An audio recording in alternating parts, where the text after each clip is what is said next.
አሁን ለምሳሌ በዚህ ውስጥ የትኞቹ ስንቱ አማራ ነው የሚስማማው በዚህ በብሔርተኝነት በሚለው ውስጥ? ብሔርተኝነት ርዕዮተ ዓለምስ ራሱ ምን ማለት ነው? ምን ማለት ነው?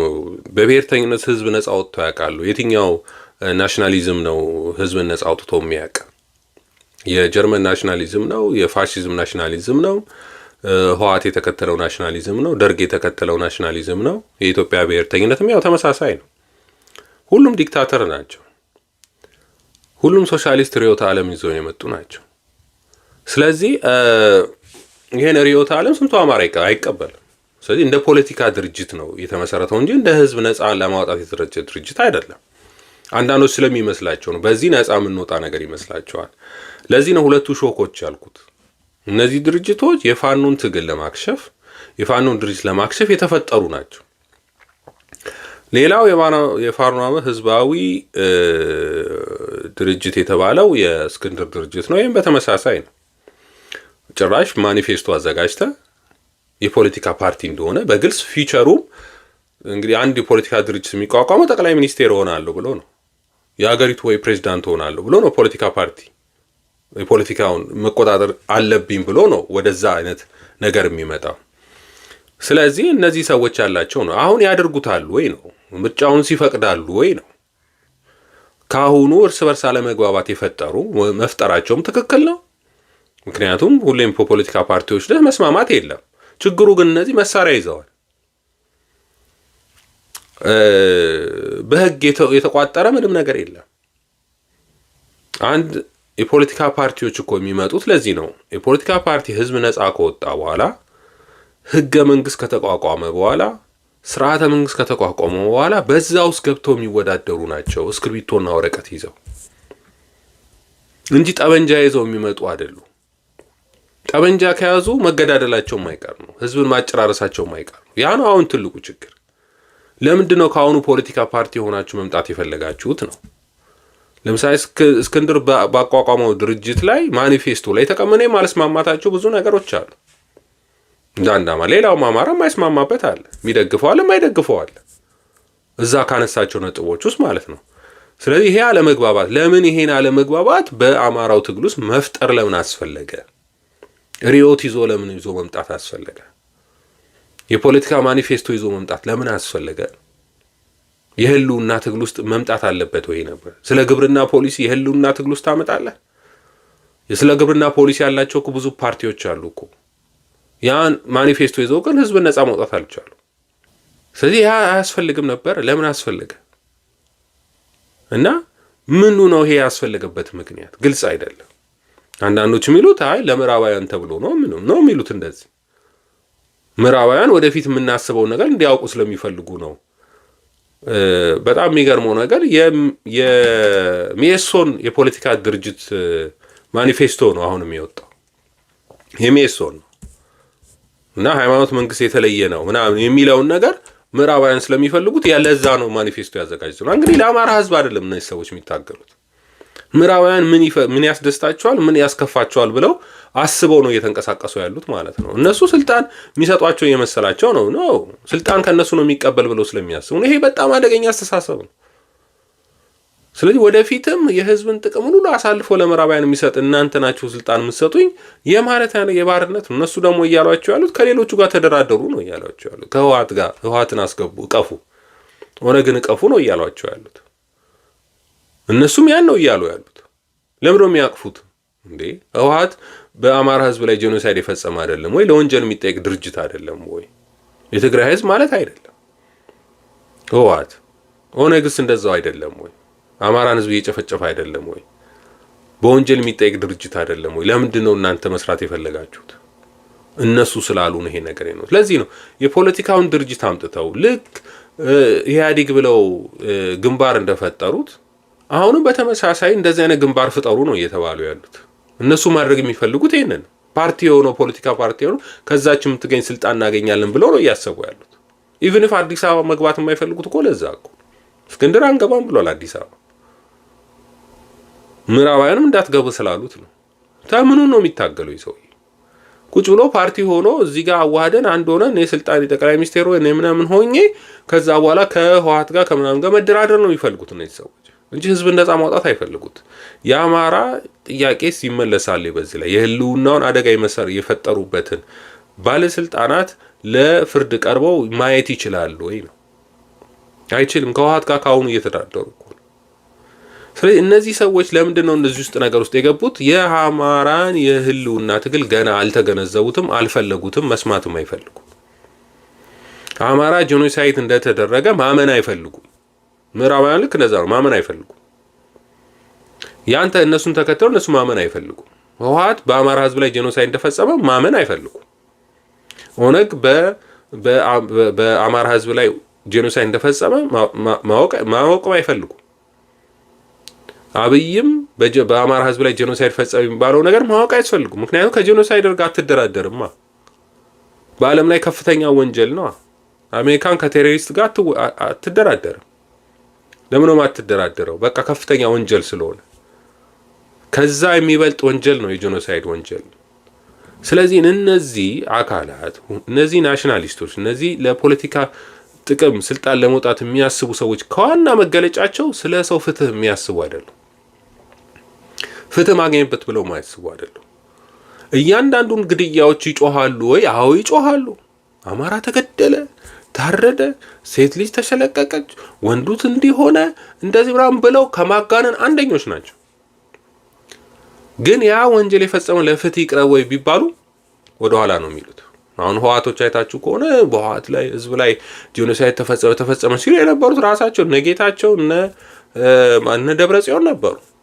በኋላ ግን አልተፈጸመበትም፣ ዝም ብለን አጋነን ውሸታችን ነው ማለት ጀመሩ። ምንድነው ለነሱ የሚታያቸው? የፖለቲካ ግብአት ነው። የሰው ሞት ለነሱ ምንም ማለት አይደለም። ለነሱ ለፖለቲካ ስልጣን መወጫጫቸው ጥቅም ማግኘታቸው ስለሆነ ለዛ ስለሆነ ከየሰው ሞት እንጂ ከዛ በተረፈ ነገር ዋጋ ያለው ያ ህዝብ ፍትህ ማግኘት አለበት፣ ግዴታ የኔ የፈጸሙ ሰዎች ለወንጀል መቅረብ አለባቸው የሚል ነገር በአእምሯቸው ውስጥ የለም። ይሄ ያን ዋና መገለጫቸው ነው። እነሱ የሚታያቸው ስልጣን ነው፣ እዛ ቦታ ላይ መቀመጥ ነው። ይሄን ያስባሉ። ይሄን ነው የሚያስቡት። ይሄን ባያስቡ ኖሮ ፖለቲካ ድርጅት ማቋቋም ለምን አስፈለገ? እስክንድር ለምን ፈለገ ፖለቲካ ድርጅት ማቋቋም? አንዳንድ ሰው አይመስለውም። እንደዚህ ሆኖ እንደዚህ ነው ይታቃላችሁ። የሰው መጨረሻ ሳታይ አትመነው ነው የሚለው መጽሐፍ ቅዱስ። ስለዚህ በምን ታውቃላችሁ? እና ሰው ዝም ብሎ ግን በስራው ነው የምታውቀው። ሰውን በስራው ነው የምናየው። ይሄ ሁሉ መገዳደል እስኪፈጠር ድረስ እስክንድር መቆየት ነበረበት። ለምንድን ነው ሰውን እንዲስማሙ የማያደርግም? ለምንድን ነው ብዙ ነገሮችን የዋሸው?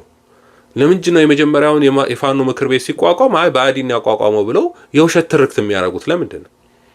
እነ ምሬ ወዳጆ ናቸው፣ ራሳቸው ናቸው። አሁንም በአርበኝነት ውስጥ ያሉት ሰዎች ናቸው ወደ ምክር ቤት የመሰረቱት።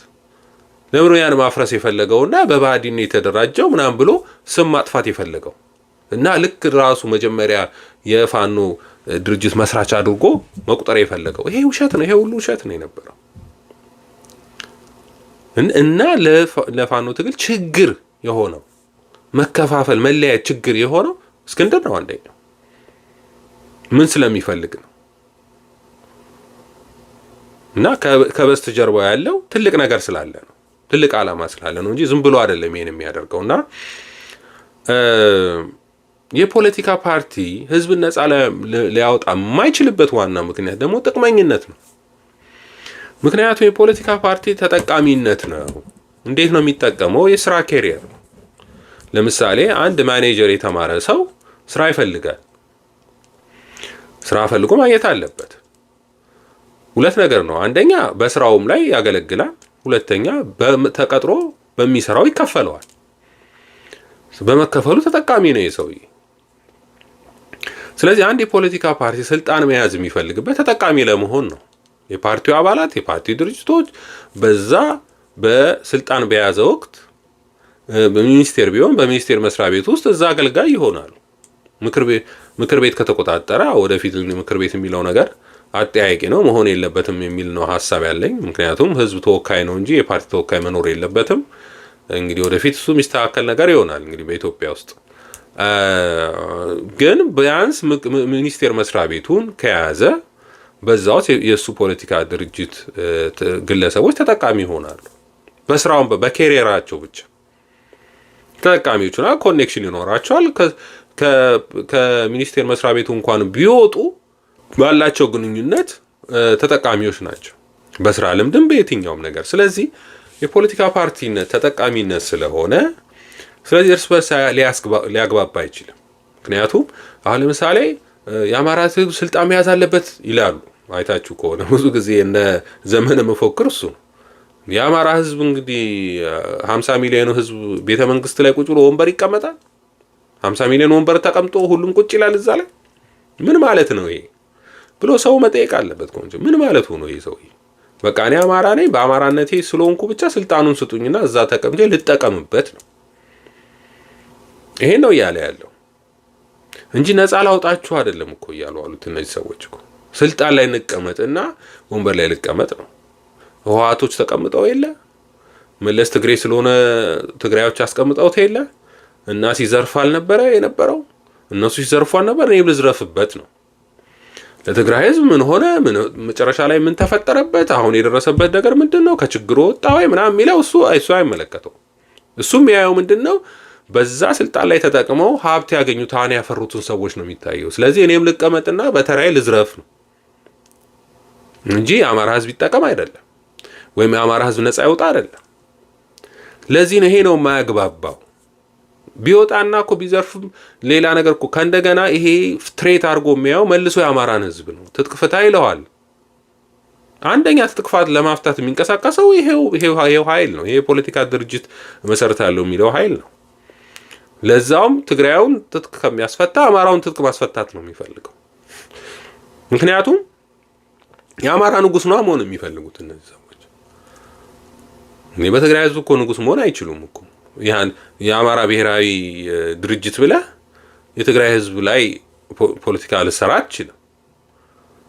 ስለዚህ እዛው ክልል ላይ ነው የምትሰራው ማለት ነው። ወስነዋል። አንተ በፖለቲካ ፓርቲ ራሱ ወስኖታል። ያን ውስን አድርጎታል። ህዝባዊ አይደለም ወይም ህዝባዊ ትግል አይደለም ይዘህ የመጣ ያለው። ይሄ መሆን የነበረበት ለህዝብ መተው ነበር። የአማራ ህዝብ ታግሎ ነፃ ከወጣ በኋላ የአማራ ህዝብ በየትኛው ኢትዮጵያ ሀገሩ ናት፣ በየትኛውም ኢትዮጵያ ሀገር ውስጥ የሚኖር ህዝብ ነው። እሱ ነፃ ከወጣ በኋላ ምን አይነት ስርዓተ መንግስት ያስፈልገዋል የሚለው ከህዝብ ጋር ተሰብስቦ ህዝቡ ነው ራሱ ነው መወሰን ያለበት። ህዝብ የፓርቲ አይደለም። ፓርቲ ተሰብስቦ ህገ መንግስት ማቋቋም የለበትም። እና ያን ማድረግ ይችሉ ነበር። ያን ማለት አልፈለጉም። ፓርቲ ድርጅት የፖለቲካ ፓርቲ ያስከው ያ ፖለቲካ ድርጅት ማን ላይ ነው ንጉስ መሆን የፈለገው? የአማራ ህዝብ ላይ ነው መሆን የፈለጉት። ሌላ እኮ አይደለም። ለዚህ ነው በአንድ የማህበረሰብ ውስጥ አንድ ፓርቲ ሊኖር አይችልም። ስለዚህ አንዱን የምትሏቸው ምኑን ነው? ፓርቲ አንድ ሊሆን አይችልም። አሁን ብዙ ሰዎች ይመጡና አማራ እኮ አንድ ቢሆን ይላሉ። በምንድን ነው አንድ የምትሆነው? በፓርቲ ህዝብ አንድ ሆኖ ያውቃል? እንኳን 50 ሚሊዮን ህዝብ አይደለም የእስራኤል ህዝብ እኮ 12 ሚሊዮን ነው። 12 ሚሊዮን ህዝብ 12 ፓርቲ ያለው ከዛ በላይ ከ12 ፓርቲ በላይ ያሉ። ለዛው አንዳንዶቹ ተዋህደው ምናምን ነው እየተወዳደሩ ያሉት። ስለዚህ 12 ፓርቲ ያለው 12 ሚሊዮን የሚቆጠር ህዝብ 50 ሚሊዮን ህዝብ ስንት ፓርቲ መኖር አለበት? ምናልባት 50 ፓርቲ ሊኖረው ይችላል። ምክንያቱም በፓርቲ መስማማት ላይ ነው። በአይዲዮሎጂ አትስማማ፣ በሀሳብ አትስማማ። ስለዚህ ስለ ልትጫረስ ነው። ምን ነው የምትሆነው? ስለዚህ መሳሪያ ይዘህ የፖለቲካ ድርጅት የፖለቲካ ፓርቲ አታቋቁም።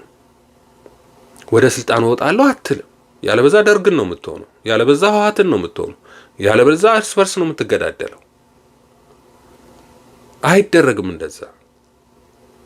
ስለዚህ መጀመሪያ የፖለቲካ ድርጅት ናቸው ማክሰም አለባቸው። ይሄን እንዲያከስሙ እያንዳንዱ ፋኖ መጠየቅ አለበት። ወደ መፍትሄው ስንመጣ መፍትሄው ስንመጣ የመጀመሪያ ነገር እነዚህ ፓርቲዎች ፍላጎት አላቸው። የማስተዳደር ምናምን ህልም ሊኖራቸው ይችላል። የሆነ ጠንቋይ ነግሮት ሊሆን ይችላል። ወይ እናትዬ ህልም አይቻለው እንደዚህ ንጉስ ትሆናለህ ብለው ሊሆን ይችላል። ዘመነም ሊሆን ይችላል። እስክንድርም ምናምን ተብሎ ሊሆን ይችላል። አናውቅም። ወይ አንዱ ሌላው ደግሞ እንትና የሚብሉ ሁሉ ከታችም ያለው ምኑ ስልጣን የሚሉት የሆነ ህልም አይተውም ሊሆን ይችላል። ኦኬ ህልም ያዩ አላዩ ለሀገራቸው እጠቅማለሁ እስካሉ ድረስ ባሰባቸው ወንጀል አይደለም። ግን አሁን አይደለም ጊዜው ነው። ፓርቲ የማቋቋም ጊዜ አሁን አይደለም። ህዝብ ነው ስርዓተ መንግስት ከቀየረ በኋላ በምን አይነት መንገድ ፓርቲዎች መቋቋም አለባቸው በሚለው ህገ ደንብ መሰረት አውጥቶ ይሰጣችኋል ለፓርቲዎች። የዛኔ በዛ መሰረት ፓርቲዎች ተቋቁመው ህጋዊ ህልውና ኖሯቸው ወደ ውድድር ይመጣሉ፣ እስክሪብቶና ወረቀት ይዘው። እንደዛ ነው መሆን ያለበት። እስከዛ ጊዜ ግን የአማራ ህዝብ ለህልውና ትግል አለብኝ፣ ያ የህልውና ትግል የፈጠረው ስርዓት ማስወገድ አለብኝ ብሎ ጠበንጃ አንስቶ ሲነሳ፣ በሬውን ሸጦ መሳሪያ ገዝቶ ሲነሳ፣ ያን ትግል ወደፊት እንዲሄድ ማድረግ ነው ያላችሁ ስራ።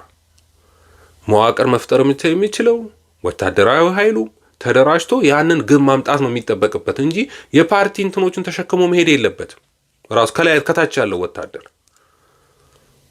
ያ ከታች ያለው ወታደራዊ ኃይል እነዚህን ተደግፎ መሄድ ያለበት። ያለበዛ ገዳዮቹ ነው የተሸከመ እየሄደ ያለው። ምክንያቱም መጨረሻ ትሬት የሚያደርገው የሚፈሩት እሱ ነው የሚገሉት።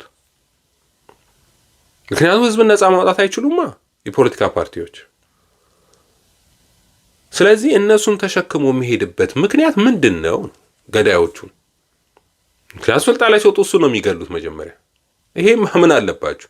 መለስ ስልጣን ላይ ሲወጣ ያጠፋው ከታች ያሉት የህወሓትን አባል ነው፣ አደገኞቹን ታጋዮቹን በመርዝም በኃይልም የገደላቸው በአደባባይም የገደላቸው አሉ እና የለው ምናምን አለመስማማት ይፈጠራል። እነሱ ናቸው የሚፈራቸው ነው መጀመሪያ ማስወገድ ያለበት። ከዛ በኋላ ለእሱ እንደፈለጉ ሊያዛቸው የሚችሉትን ከህዝቡ ወገን አነስተኛ እንትን ያላቸውን ነው ማቅረብ የሚፈልገው። ደካማውን ያቀርባል፣ ጠንካራውን ይገላል። ይሄ ነው የሚሆነው። ስለዚህ ያ እንዳይሆን እነዚህ ድርጅቶች መክሰም አለባቸው። የፖለቲካ ድርጅቶች ብለው የመሰረቱት መክሰም አለባቸው። አንድ የሆነ አማራን የሚያታግል ነፃ ሊያወጣ ለዛ ድረስ የሚያደርስ ድርጅት ያስፈልጋል። ያ የፋኖ ምክር ቤት የነበረው መጀመሪያ አጠናክሮ ድሮስ በምክር ቤት ነው ልትመራ የምትችለው። ሌላ ምን ትመራለህ? በድርጅት አወቃቀር። ከዛ በኋላ ያ ምክር ቤቱ አለ፣ ተወካይ አለው፣ ከዛ በኋላ ስራ አስፈጻሚ ያለው አለቀ። ከዛ በኋላ መታገል ነው። በስራ አስፈጻሚዎች የሆኑ ስራዎች አሉ እንጂ ያ ድርጅት የሚታገለው አማራን ህዝብ የህልውና አደጋ ለመቀልበስ የሚያስችል ትግል ነው የሚያደርገው። ያ ትግል የሚደመደመው መንግስት ከስልጣን ሲወርድ ብቻ ነው፣ ሌላ አይደለም። በዛ ውስጥ ድንበር የለም። ከዚህ ነው ምናምን የሚባል ነገር የለም። ቤተ መንግስቱ አዲስ አበባ ነው፣ አዲስ አበባን ማውረድ ነው። እዛ ያለው መንግስት ስልጣኑ ማውረድ ነው። ጣሊያን ኢትዮጵያን ለመውረር አዲስ አበባን ሲይዝ ነው ኢትዮጵያን ያስኩ ያለው። ህወሓት አዲስ አበባን ሲቆጣጠር ነው ግንቦት 20 ብሎ ማክበር የጀመረው። ስለዚህ አዲስ አበባን ያስክ ማለት የኢትዮጵያን ህዝብ ተቆጣጠርክ ማለት ነው። ሌላ ምንም ነገር የለው። አሁንም አብይም አዲስ አበባን ይዞ ነው እየፈነጨ ያለው እንጂ የትኛውን ክፍለ ሀገር እንደ ልቡ የሚፈነጭበት ቦታ አይደለም። ሌላ ተአምር የለውም። ስለዚህ ያ አደረጃጀት የፖለቲካ ድርጅት ስልጣን ወስዶ ወደፊት ፍጠር የሚያስብ አይደለም፣ መሆን የለበትም። ህዝብን ነፃ እናውጣለን ካሉ፣ አርበኞች ነን ካሉ፣ ፋኖች ነች ካሉ ይሄ ነው ትግሉ፣ ይሄ ነው። ከዛ በኋላ ሞቢላይዝ ማድረግ ነው። እንዴት ሽግግር መንግስት እንዴት ይመሰረታል? ከህዝብ ስርዓተ መንግስት እንዴት ይቋቋማል? ከህዝብ በተወከሉ ሰዎች ስርዓተ መንግስትም ይቋቋማል፣ ጊዜያዊ መንግስትም ይቋቋማል። ከዛ ላይ ፖለቲካ ፓርቲ ፈልጋለሁ የሚል በዛ በወጣው በስርዓተ መንግስቱ መሰረት የእስክንድርም ሆነ ዘመኑም ሆነ ሌሎችም ከፈለጉ ለ2030 ለምን አይሆንም የፖለቲካ ድርጅታቸውን እየፈለፈሉ ደብስ እስክሪብቶና ወረቀታቸውን ይዘው ከረባታቸውን አርገው ህዝቡን ምረጡኝ ብለው መምጣት አለባቸው። ምክንያቱም የሚወዳደሩት አሁንም አማራ ህዝብ ላይ ነው፣ ሌላ አይደለም። ከፈለጉ ከሌላው ጋር አሊያንስ ሆኖ ምናልባት የሚመጣው ስርዓተ መንግስት ከዛ አሁን ከነበረው ከህወሓታዊ ስርዓተ መንግስት የተሻለ ከሆነ ህዝቡ በመረጠው ነው ምን ማድረግ የምንችለው። ህዝቡ አልፈልግም፣ እኔ ልዩነትን መሰረት ያደረገ ፖለቲካ ድርጅት አልፈልግም ካለ አልፈልግም ነው፣ መብቱ ነው። ስርዓተ መንግስት የሚመሰረተው ህዝብ ነው፣ ፓርቲ አይደለም። ፊዚካል ጂኦግራፊ ካልቸራል ጂኦግራፊ አልፈልግም፣ ፊዚካል ጂኦግራፊ ወይም ሂስቶሪካል ኢትዮጵያን ሂስቶሪካል ጂኦግራፊ ነው የምፈልገው ካለ ሂስቶሪካል ጂኦግራፊ ያለ አስተዳደር የሚመች ማድረግ ይችላል። ህዝቡ ነው የሚወስነው። ይሄንን በቮት ነው ህዝቡ ይሄ ይፈልጋል ካለ ይሄ ይፈልጋል። ምክንያቱም አልቀረበለትማ። በፊት ፓርቲዎች መጥተው የሶሻሊዝም ርዕዮተ ዓለም ይዘው መጥተው የማርክስ ሌኒስት አንድ ቋንቋ ተናጋሪ አንድ ብሔር ናቸው ብሎ የተናገረውን ይዘው ህዝብ ሳይጠይቁ ህዝብ ሳይማከርበት አዲስ ነገር ነው ይዘው የመጡት። ይሄ ከዚህ ቋንቋ ተከለል ከዚህ ተከለል ያሉት እንጂ ህዝብ አይደለም። ህገ መንግስት አላወጣም ህዝብ። ፓርቲዎች ናቸው የሶሻሊስት ርዕዮተ ዓለም ይዘው የመጡ ፓርቲዎች ናቸው። ስለዚህ ህዝብ ተጠይቆ ምንም ያደረገው ነገር የለም። ኢንቮልቭ ህገ መንግስትም አላቋቋመም። ስለዚህ ህገ መንግስት የሚወጣው በህዝብ ነው። አሜሪካ ውስጥ ህገ መንግስትን ያጸደቀው ህዝብ ነው፣ ያወጣውም ህዝብ ነው፣ የተወያየበትም ህዝብ ነው። ፓርቲዎች አይደሉም፣ ርዕዮት ይዘው የመጡ ፖለቲካ ድርጅቶች አይደሉም። በሌሎቹ ግን ነው። በኮሚኒስቶቹ ያ የኮሚኒስቶቹ አስተሳሰብ ነው። ወይም አሁን ኮሚኒስት ስርዓት ነው የምንፈልገው ዋይ ሊቭ አሜሪካን። እኔ አሜሪካን እየኖሩ ስለ ኮሚኒስት ስርዓት የሚናፍቁ ሰዎች ይገርሙኛል። እኔ በጣም ነው የሚገርመኝ እነዚህ ሰዎች ሃይማኖትና መንግስት የለውም ያሉ አሜሪካ ውስጥ ነው የሚኖሩት። ሪፐብሊካን የሚባለው ፓርቲ እኮ የፕሮቴስታንት ክንፍ እኮ ነው፣ ይታወቃል እኮ። ሪፐብሊካን ማለት ሲቋቋም የተቋቋመው በዛ ነው። ዲሞክራት ሊበራል ሆነው ካቶሊኮች ያሉበት ሌሎችም ያሉበት ነው። ይሄ ይታወቃል። እና አሜሪካ ውስጥ ቁጭ ብለው የሶሻሊዝም ፖለቲካ ኢትዮጵያ ውስጥ የሚናፍቁ ሰዎች ልጆቻቸው አሜሪካን እያደጉ ልጆቻቸውን አሜሪካን ሀገር እያስተማሩ የሚመኙት ግን የሶሻሊዝም ስርዓት ነው። ለኢትዮጵያ ህዝብ የኮሚኒዝም ስርዓት፣ ብሔርተኝነት፣ ናሽናሊዝም ምናምን የሚሉት በሙሉ የኮሚኒዝም ኮተቶች ናቸው። እነዚህ ሃይማኖትና መንግስት ለምን ይገናኛል ይላሉ። አሁን እኮ ጀርመን ውስጥ ስልጣን የያዘው እኮ ክርስቲያን ፓርቲ የሚባል ነው እኮ። ስለዚህ ሃይማኖትና መንግስት ይለያያል ማለት ምን ማለት ነው? በተቋም ነው ወይስ በምን ነው የሚለያዩት ብሎ ማየት ያስፈልጋል እንጂ ሰውየው ሃይማኖተኛ ያልሆነ ሰው ነው ወደ ስልጣን መምጣት ያለበት የሚለው ነው ወይ ነው?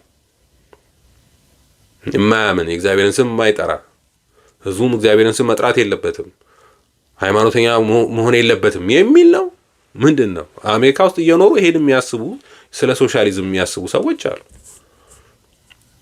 እስክንድርም ያወጣው ሃይማኖትና መንግስት የተለያየ ነው የሚለው ነገር ከምን አንጻር ነው?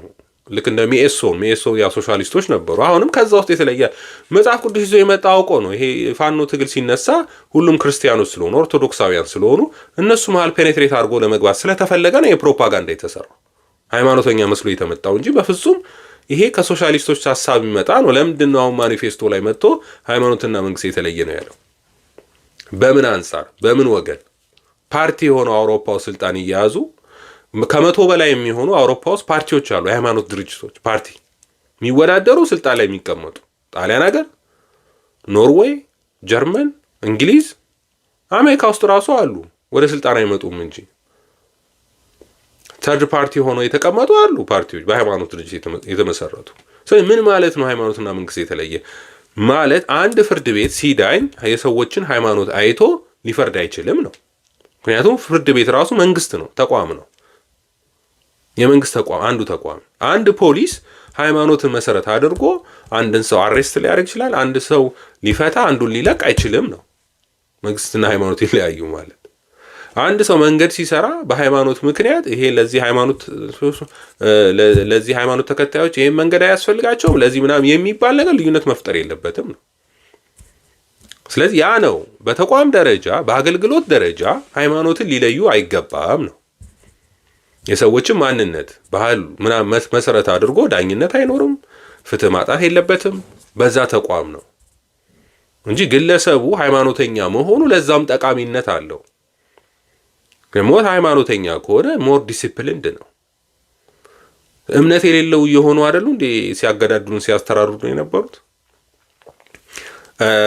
በተለይ ኦርቶዶክስ ቤተክርስቲያንን ለመምታት የተደረገ ሆን ተብሎ የተደረገ ፕሮፓጋንዳ ስለነበረ ነውና ያንን ይዘው ነው የመጡት አሁን እነዚህ ሰዎች። ስለዚህ መጀመሪያ ደረጃ እነዚህ ሁለት ፓርቲዎች እነዚህ ሁለት ሾኮች መነቀል አለባቸው በፋኖ ትግል ውስጥ።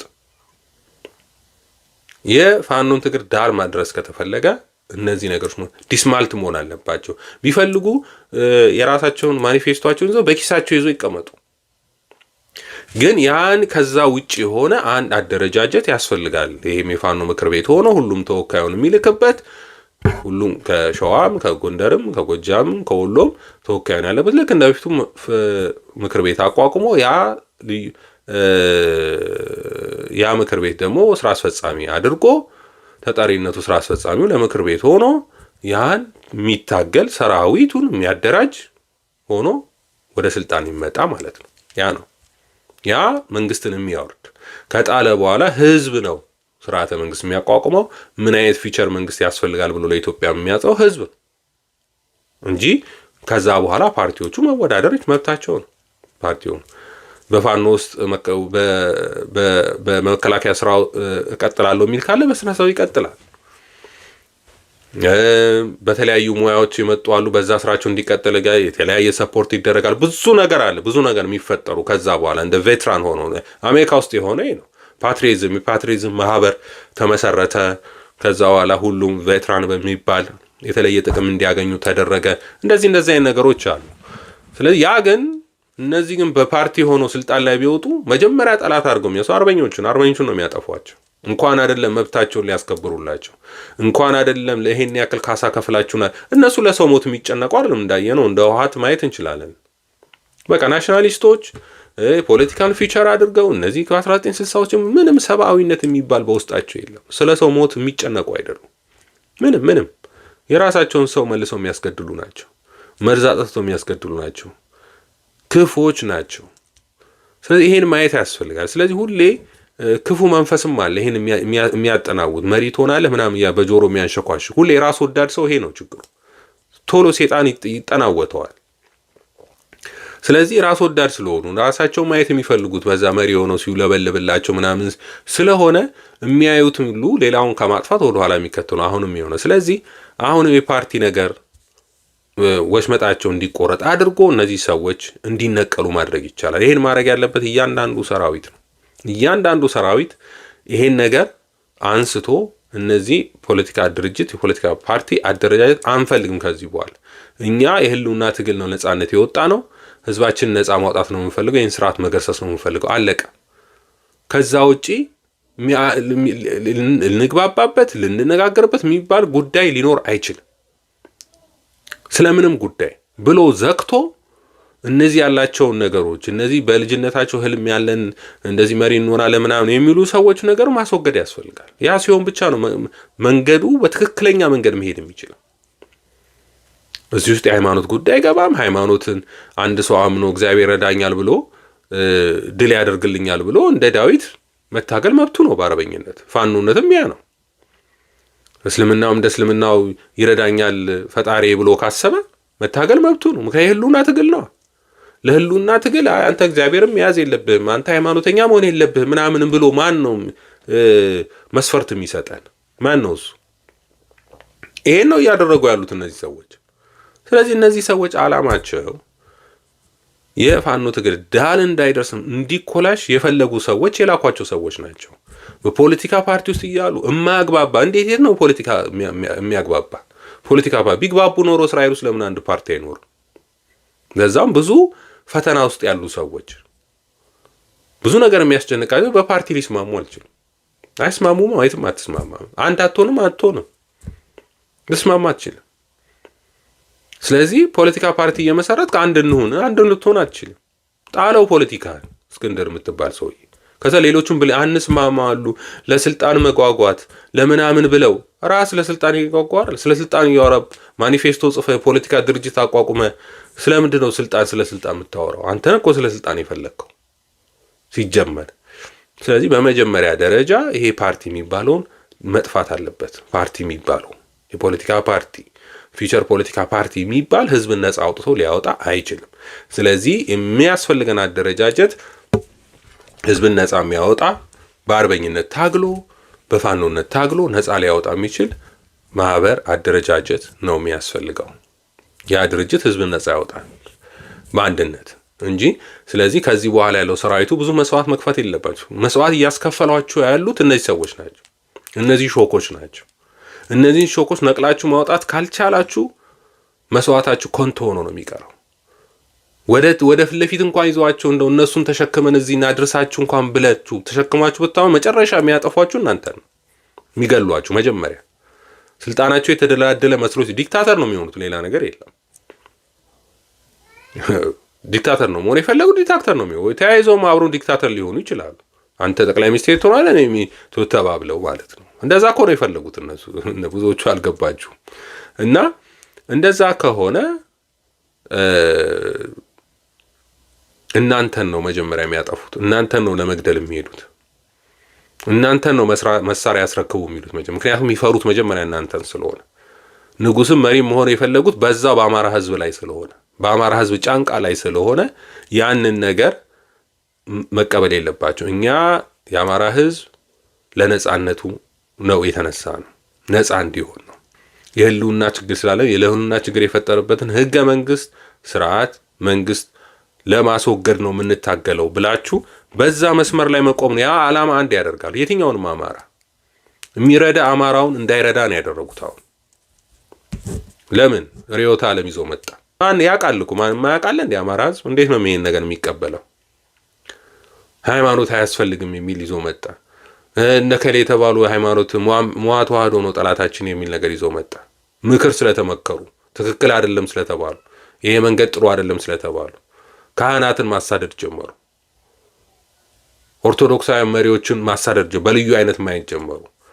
ስለዚህ ያ ሊሆን አይገባምና ስለዚህ መፍትሄ የሚሆነው ይሄን እንደዚህ ሁለቱ ድርጅቶች መክሰም አለባቸው። ሌላ አንድ የፋኖ ምክር ቤት የሚባል ድርጅት መቋቋም አለበት በጋራ ከእያንዳንዱ ተወካይ ካለበት። ከታች መጀመር ትችላላችሁ። የፋኖዎቹ ከታች ወደ ላይ መምጣት ይቻላል በቀላሉ። በአንድ ብርጌድ ውስጥ ያለ ተወካዩን ያደርጋል።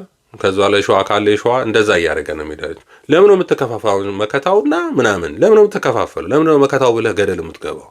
ለምንድን ነው ወይም ደሳለኝ ምናምን ብለህ ገደል የምትገባው? መጀመሪያ ተነጋገር። ምሮ ችግራችሁ የግለሰብ ችግር ነው። ስለዚህ ይሄ ያው ዋና ነገር እስክንድር የፈጠረው ችግር ነው። አሁን ሸዋ ውስጥ ያለው ችግር እስካሁን ድረስ ያለው ይሄ አሁንም ሰው እየሞተበት ያለው የሱ ችግር ነው። እሱ የፈጠረው ችግር ነው። ለፊት መሪ መሆን አለባችሁ፣ የወረዳ አስተዳደር መሆን አለባችሁ፣ ትሆናላችሁ ምናምን እያሉ የውሸት እየሰበኳቸው ነው እነዚህ ልጆች እያደነዘዟቸው ያሉት ለማሁን የማይጨበጥ ነገር። ስለዚህ ያ እንዳይሆን ደማችሁም ደመከልብ እንዳይሆን መሆን ያለበት ይሄ ራሱን የቻለ አንድ ትግል የሚያታገል እነሱ ማመን አለ። ለምን አይቀበሉትም? ይሄን የማይስማማ ነገር ለማይስማማ ነገር እንዴት ለማስማማት ይሞክራሉ? በአንድ ህዝብ ውስጥ አንድ ፖለቲካ ድርጅት ሊኖር አይችልም። የፖለቲካ ስልጣን ለመያዝ ከሆነ እየሄዱ ያሉት አሁን ያለነው የፖለቲካ ውድድር ውስጥ አይደለም፣ ጦርነት ላይ ነን። ህዝቡ ለነጻነት እየታገለ ነው ያለው። እናንተ ግን ገና እዛ ውስጥ ነው ያላችሁ። የፖለቲካ ፓርቲ ስልጣን መያዝ ላይ ነው እያወራችሁ ያላችሁት። ያ የሚሆን ነገር አይደለም። ያ ስርዓተ መንግስት ከተቀየረ በኋላ ህገ መንግስት ከወጣ በኋላ ብትፈልጉ የፖለቲካ ፓርቲ አደራጅታችሁ የዛኔ ወደ ስልጣን መምጣት ትችላላችሁ። መሳሪያ ይዛችሁ ግን ህዝብን ለማጨራረስ ህዝብን ለማገዳደል የፖለቲካ ፓርቲ ብላችሁ መምጣት የለባችሁም። በፋኖ ውስጥም አልነበራችሁም። በፋኖ ትግል ውስጥ እንቅስቃሴ ውስጥ አልነበራችሁም። ትግሉ ሲነዘር አልነበራችሁም። የፖለቲካ ድርጅት ያስፈልገዋል፣ የፖለቲካ መሪ ያስፈልገዋል ብላችሁ የመጣችሁ ናችሁ። ፖፑላሪቲያችሁን ተጠቅማችሁ የፋኖ ትግል ውስጥ ገብታችሁ ይሄው አሁንም የፖለቲካ ችግር እያላችሁ እርስ በርስ ህዝቡን እያጋጫችሁ ያላችሁት። ስለዚህ ይሄ መፍትሄ ሊያገኝ የሚችለው ይሄ ድርጅት የምትሉትን ነገር አስቀርታችሁ እኛ ለፖለቲካ ስልጣን የምንታገል አይደለንም። እኛ የምንታገለው የአማራ ህዝብ ነጻ ለማውጣት ነው። የአማራ ህዝብ ነጻ የሚወጣት ደግሞ ያለው ስርዓተ መንግስት ሲገረሰስ ሲወርድ ነው ብላችሁ አምናችሁ በዛው መሰረት ላይ ማደራጀትና ማስኬድ ስትችሉ ብቻ ነው እኔ መሪ መሆን አለብኝ፣ እኔ እንትን መሆን አለብኝ የሚለው ነገር መቅረት ነው ያለበት። በምክር ቤት ነው መመራት ያለበት። ስራ አስፈጻሚው ለምክር ቤት ተጠሪ ነው መሆን ያለበት። አለቀ። ምክር ቤቱ በታች ያሉ ፍርድ ቤቶች ይተሉ። ለምንድን ነው እናንተ ሰው እየሰበሰባችሁ የምትገሉበት ምክንያት? ምርኮኛ መግደልም ወንጀል ሰራ ብላ መግደላችሁ ነው። ለምን ፍርድ ቤት አታውቁም? ምን ነው ችግራችሁ? ለምን ነው ፍርድ ቤት ማቋቋም ያቃታችሁ? አይ ምክር ቤት ቢኖር ኖሮ በምክር ቤቱ ስር ፍርድ ቤት ይኖራል። በፍርድ ቤት ነገርማ ሁሉ ነገር መወሰን ይቻል ነበር። አሁን ግን እያወጣ የምትገል ከሆነ በፋኖ ማሳበብ የለብም። አሁን እናንተ የፖለቲካ ድርጅቶች ናቸው። ፋኖ አይደላችሁ። ፋኖነት የፖለቲካ ድርጅት ስልጣን ለመያዝ የሚደረግ ሽኩቻ አይደለም። አርበኝነት ጭራሽ አርበኝነት ራሱ አርበኛ መባል መጠራትም የለባችሁ። እንኳን ፋኖ አይደለም አርበኛ ተብሎ እንኳን መጠራት የለባችሁ። ምክንያቱም ድርጅት አቋቁሟቸዋል። የፖለቲካ ድርጅት ስልጣን ፊውቸራችሁ ስልጣን መያዝ ነው። ፋኖ አይደላችሁ። ስለዚህ በፋኖ መሳበብም የለበትም። እንደ ድርጅት አቋቁሟቸዋል። ድርጅታችሁ ሊቀመንበር አለው፣ መሪ አለው። አሁን ለምሳሌ የጎጃም ውስጥ ያለው መሪዎች አሉ። ስለዚህ እዛ ለሚደረገው ግድያውን እናንተ ናችሁ ተጠያቂ። ፋኖ ምን አገባው? ፋኖ የለበትም እዛ ውስጥ። የፖለቲካ ድርጅት አቋቁማችሁ እናንተ ናችሁ ተጠያቂዎች የምትሆኑት ወደፊት እንጂ ፋኖ አርበኝነት ምንም አይመተው። አንድ ሰውም አርበኛ መሆን ይችላል እኮ። አንድ ሰውም ሸፍቶ እኮ አርበኛ ይሆናል እኮ። ጣሊያን በሄደ ጊዜ አንድ ሰው አርበኛ መሆን ይችላል። ስለዚህ የተወሰነ አርበኝነት ምናምን ለአንድ ቡድን ብቻ የሚሰጣል። በተለይ የፖለቲካ ፓርቲ ስትሆን አቁመሃል። በቃ ፖለቲካ ፓርቲ ተጠቃሚነት ስለሆነ ከአርበኝነት ጋር ባህሪ ጋር ጸባይ ጋር የሚመሳሰል አይደለም። ከፋኖነት ጋር የሚገናኝ አይደለም። ስለዚህ አሁንም በምታደርጉት ወንጀል በግላችሁ በድርጅታችሁ ተጠያቂ ትሆናላችሁ እንጂ እንደ ፋኖነት በፋኖነት መሳበብ የለው። ይሄን ተከትለው የብልጽግና ሰዎች የሆኑ ፋኖ እንዲያደረገ ይላሉ። ፋኖ የት አለ? የለም። ፋኖ አይደለም፣ ድርጅት አለው። ስሙን ጥራው። ዘመነ ከሆነ ዘመነ እንዲያደረገ፣ እስክንድር ከሆነ የእስክንድር ድርጅት አደረገ በል። ፋኖ አትበል። ፋኖ መሆንም አልፈለጉም ነበር እኮ እነሱ። መጀመሪያም የአማራ ህዝባዊ ንቅናቄ የአማራ ህዝባዊ ግንባር ብለው ነው የተነሱት። አሁንም ፋኖ የምትሏን በግድ ነው የከተቷት። በዛ ደረጃ ያሉ ሰዎች ስለሆኑ ድርጅት ስላላቸው ማህተብ ያላቸው ስለሆነ በድርጅታቸው ነው ልትከሰው የምትገባው እንጂ በፋኖነት አለ። ፋኖነት ጥንት የነበረ ነው፣ አሁንም ያለው ወደፊት የሚቀጥል ነው። አርበኝነት ነው፣ ሌላ ነገር የለውም። ስለዚህ ህዝብን ነፃ ለማውጣት የሚደረግ እንቅስቃሴ የፋኖ እንቅስቃሴ ነው፣ የአርበኝነት እንቅስቃሴ ነው። ድርጅት ጠመንጃ ይዞ ፖለቲካ ድርጅት እገባለሁ የሚል ደግሞ ከፋኖን ከአርበኝነትም የተለየ አካሄድ ነው። ስለዚህ ይህም ማየት ያስፈልጋል። ስለነበረን ጊዜ እግዚአብሔር የተመሰገነ ይሁን። እንግዲህ እንቀጥላለን። አሁንም የሀገራችን ችግር እስካልተፈታ ድረስ፣ የቤተ ክርስቲያናችን ችግር እስካልተፈታ ድረስ አሁንም የሚደረገው የነጻነት ትግል የአርበኝነት ትግሉ ላይ 90% ኦርቶዶክሳውያን ስለሆኑ ኦርቶዶክሳዊ መስዋዕት መክፈል የለባቸው። ማይረባ መስዋዕት ላለመክፈል እነዚህ አጭበርባሪዎች መጥተው እነዚህ ሁለት ሾኮች መጥተው በፋኖ ትግል ላይ እንቅፋት እንደሆኑ ለሁለት ዓመት ሙሉ እነዚህን ሰዎች ለማስማማት እየተባለ ሁለት ግለሰቦች በፋኖ ትግል ውስጥ ያልነበሩ አዲስ የመጡ ሰዎች ይሄን ሁሉ ችግር ሲፈጥሩ ነው የቆዩት ነው እና ትግሉን ያዳከሙ መሆናቸው ልትገቡት ያስፈልጋል። ስለዚህ በዛ አይነት መንገድ የሚሆን ነገር የለም። ያን ጥሎ በራሳችሁ አደራጅታችሁ ወደፊት ትግሉን ማስቀጠል ትችላላችሁ በቀላሉ። ስለነበረን ጊዜ እግዚአብሔር የተመሰገነ ይሁን። ሰላም ሁኑልን።